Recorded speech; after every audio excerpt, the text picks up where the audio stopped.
স্থান নগাঁও পূব বৰকোলা নৈমা ক্ষেত্ৰ।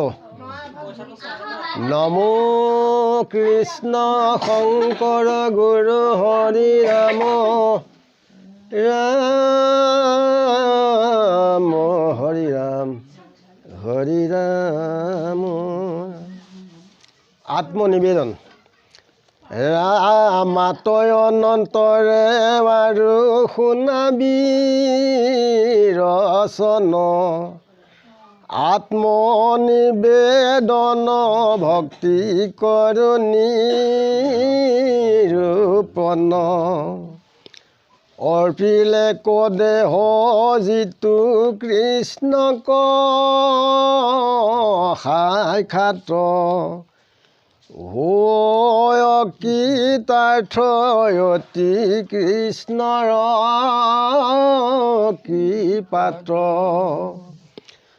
সৰ্বপুৰুষাৰ্থ সিদ্ধি হোৱে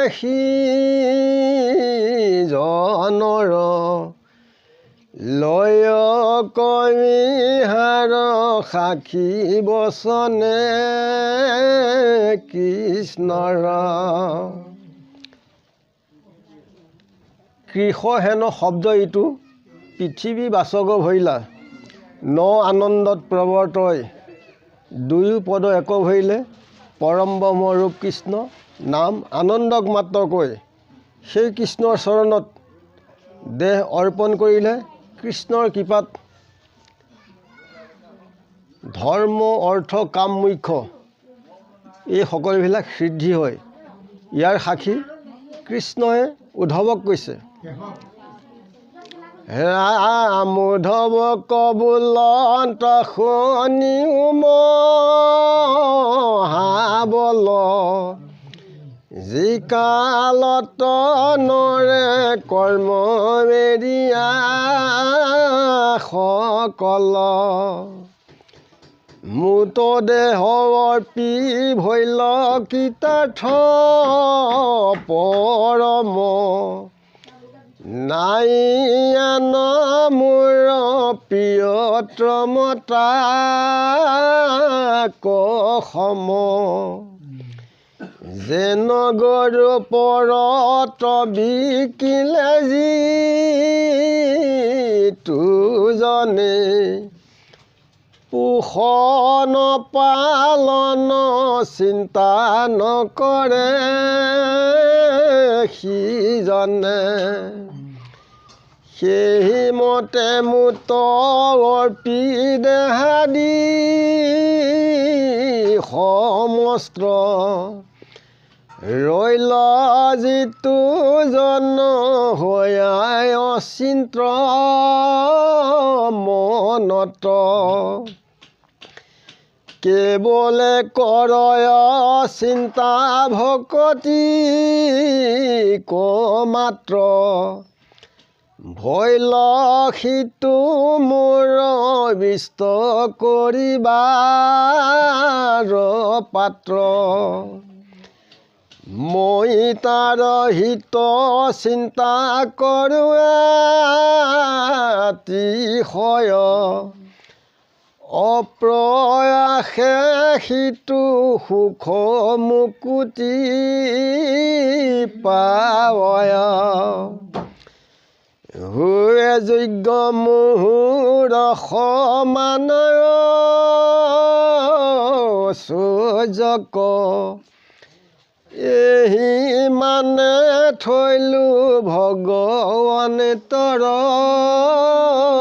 বাক্যক।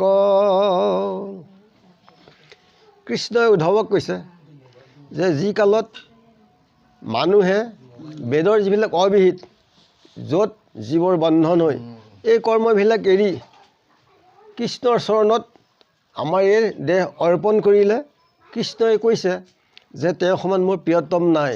যেনেকৈ এটা গৰু আনত বিক্ৰী কৰিলে গৃহস্থৰ ঘৰে পোহপালৰ কোনো চিন্তা নকৰে, ঠিক তেনেকৈ আমিও ঈশ্বৰ কৃষ্ণত এই দেহ যেতিয়া অৰ্পণ কৰোঁ নিবেদন কৰোঁ তেতিয়া আমি চিন্তা কৰিব নালাগিব যে অচিন্ত মনে কেৱল ঈশ্বৰ কৃষ্ণৰ নাম গুণ তেখেতৰ ভক্তিকহে চিন্তা কৰিব লাগিব। তেতিয়া কৃষ্ণৰ তেতিয়া পৰম প্ৰিয় পাত্ৰ হয় আৰু কেৱল ভক্তিহে চিন্তা কৰে। কৃষ্ণই কৈছে যে তেখেত মোৰ পৰম প্ৰিয়তম, যে তেওঁ সদায় মই হিত চিন্তা কৰোঁ আৰু অপৰাসে এই সংসাৰত সুখে মুক্তি প্ৰদান কৰোঁ আৰু মোৰ সমান ঐশ্বৰ্য লাভ কৰে। বুলিবা সৰ্ব কৰ্ম মেৰি নিৰন্তৰ আত্মনিবেদন মাত্ৰ সেৱক জীৱৰ। এইহে সাধয় যেবে পুৰুষৰ অৰ্থ কৰ্মাদি বিধিৰ তেবে মিলয় অনৰ্থ। লৈ উত্তৰ বাৰ প্ৰহ্লাদ বাক্যত কহন্ত প্ৰহ্লাদে দৈত্য শিশু সমস্ত্ৰত। যে কৃষ্ণই ভগৱন্তই কৈছে যে সকলো কৰ্ম এৰি পেলাই যে যি ঈশ্বৰ কৃষ্ণত আত্মনিবেদন কৰে, যে জীৱৰ এইটো হৈছে শ্ৰেষ্ঠ ধৰ্ম। আত্মনিবেদন মানে দেহটো অৰ্পণ কৰিব লাগিব, এইটো হৈছে শ্ৰেষ্ঠ ধৰ্ম। চৰণত অৰ্পণ কৰিব লাগিব আৰু যেতিয়া পুৰুষৰ অৰ্থ সাধন কৰে, যেনে ধৰ্ম অৰ্থ কাম এই তিনিবৰ্গ সাধন হয় আৰু কৰ্মাদিৰ বিধিত অৰ্থাৎ কৰ্মত যদি সৃষ্টি হয় অৰ্থাৎ বৃদ্ধি হয়, তেতিয়া তাত কি হয়? অনৰ্থ হয়। ইয়াৰ উত্তৰ প্ৰহ্লাদে দৈত্য শিশুসকলক কৈছে, অৰ্থাৎ আমাৰ মনুষ্য লোকসকলকে কৈছে। শুনিও বালক সব স্বৰূপ উত্তৰ ধৰ্ম অৰ্থ কাম তিনি বৰ্গ পুৰুষৰ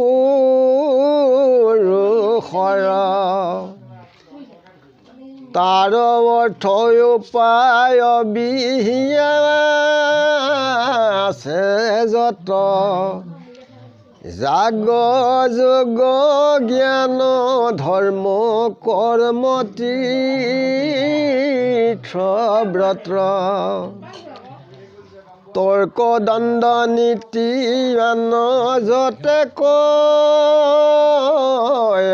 আশ্ৰয় ইটো সবে প্ৰতিপাদ্য বেদৰ নিশ্চয়। প্ৰহ্লাদে দৈত্য শিশুলোক কৈছে, অৰ্থাৎ আমাকে কৈছে যে ধৰ্ম অৰ্থ কাম এই তিনি বৰ্গৰ সাধন হয়। যে বেদত যিখিনি বিহি আছে তাত যাগ যজ্ঞ জ্ঞান তীৰ্থবধ তৰ্ক দণ্ড নীতি আদি কৰি এই যিমানবিলাক আছে ই হৈছে বেদতহে প্ৰতিবাদ্য। এই তিনি গুণৰ বিষয় যিমানবিলাক শাস্ত্ৰ আছে ইয়াৰ সকলোবিলাক হৈছে অসত্য। যে ইয়াক এৰি পেলাই ঈশ্বৰ কৃষ্ণত চৰণত আমাৰ দেহ অৰ্পণ কৰিলে সেইটো হৈছে সত্য। ইয়াক নিৰ্গুণ ভক্তি বুলি কৈছে। যে কৃষ্ণই গীতাত অৰ্জুনক কৈছিলে যে তিনি গুণৰ বিষয় যিমানবিলাক আছে তাক এৰি তুমি নিৰ্গুণ হোৱা, তেতিয়া অপয়াসে তুমি মোক লাভ কৰিব পাৰিবা। যে কৃষ্ণৰ বচন ই পাষাণৰ ৰেখাৰ দৰে, ইয়াক যিসকলে নেমানে তেওঁলোক কি কৈছে? জ্ঞানহীন পশুৰ লগত তুলনা কৰিছে। ভকতিক ধৰি যত কৰা কৰ্ম ছয় সমস্তে সম্পূৰ্ণ হৈবে নাহিকে সংশয়। অৰ্থাৎ ঈশ্বৰ কৃষ্ণৰ চৰণ পদ্মৰ তেওঁৰ নাম গুণ চৰণত সেৱা কৰি যিবিলাক কৰ্ম সৎকৰ্ম কৰা যায় ইয়াত সকলো সম্পূৰ্ণ হয়। ইয়াত বোলে নহ'ব এই সংশয়টো মনলৈ আনিব নালাগে। সংশয় নাথাকেও নাথাকে তেতিয়া কৰিছেই যেতিয়া পূৰা হ'বলৈ আকৌ নহ'বতো ক'ৰ পৰা আহিব?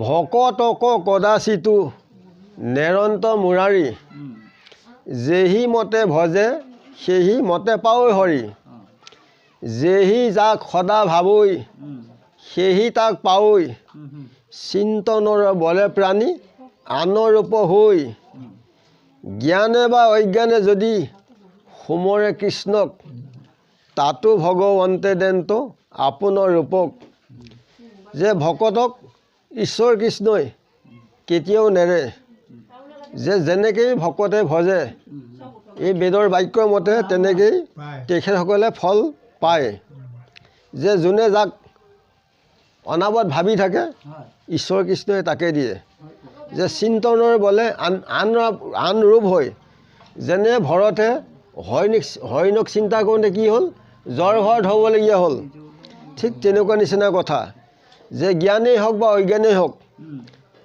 খাটাংভাৱে ঈশ্বৰ কৃষ্ণক স্মৰণ কৰিলে তাত ঈশ্বৰ কৃষ্ণই নিজৰ ৰূপ দান কৰে ঠিক এনে মাধ্যমে আগবাঢ়িলে আমি অভ্যাস যুগত আগবাঢ়িলে সকলোৱে মংগল হয় ইয়াকে কৈ সবাৰ চৰণ সেৱা জনাই আজিলৈ ইমানতে ৰাখিছোঁ আৰু গুৰু কোটি কোটি ঘূৰৈ অপৰাধ নিতে কৰোঁ আমি দুৰাশয় হে হৰি মোক দাসন মানি খমি ক নমো নমো নাৰায়ণ প্ৰসন্ন হৌক হৰি কৰিও ক মায়ংৰীৰা আপোনাৰ মহিমা আপুনি বেকত কৰি জীৱক কৰা পৰিধান গুৰু কৃষ্ণ কৃষ্ণ গুৰু কৃষ্ণ কৃষ্ণ মহাবিষ্ণু হৃদয়ানন্দ কৃষ্ণ কৃষ্ণ গুৰু ৰাম ৰাম ৰাম কৃষ্ণ কৃষ্ণ গুৰু বিষ্ণু